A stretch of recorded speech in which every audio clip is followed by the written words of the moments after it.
les regards fixés vers le ciel pendant qu'ils s'en allaient, voici deux hommes vêtus de blanc leur apparurent. Et ils dirent: Hommes galiléens, pourquoi vous arrêtez-vous à regarder le ciel? Ce Jésus qui vous a été enlevé au ciel au milieu de vous reviendra de la même manière que vous l'avez vu allant au ciel. Alors ils retournèrent à Jérusalem, de la montagne appelée des Oliviers, qui est près de Jérusalem, à la distance d'un chemin de sabbat. Quand ils furent arrivés, ils montèrent dans la chambre haute où ils se tenaient d'ordinaire.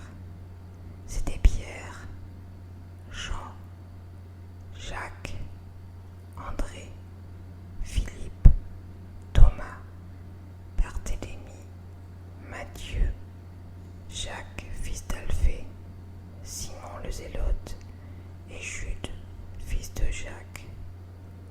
Tous d'un commun accord persévéraient dans la prière avec les femmes et Marie, mère de Jésus, et avec les frères de Jésus.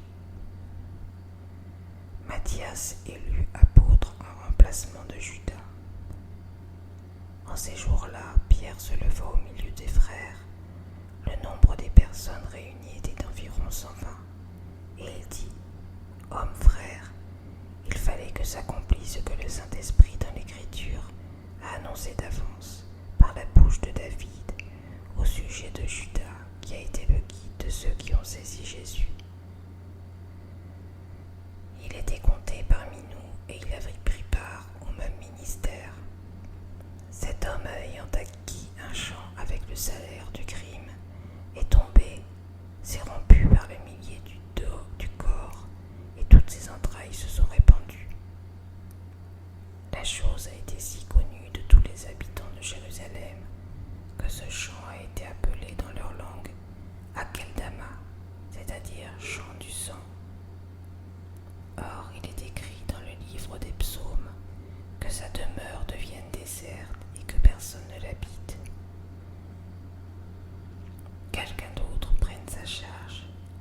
Il faut donc que parmi ceux qui nous ont accompagnés, tout le temps que le Seigneur Jésus a vécu avec nous, depuis le baptême de Jean jusqu'au jour où il a été enlevé du milieu de nous, il y en ait un qui nous soit associé comme témoin de sa résurrection.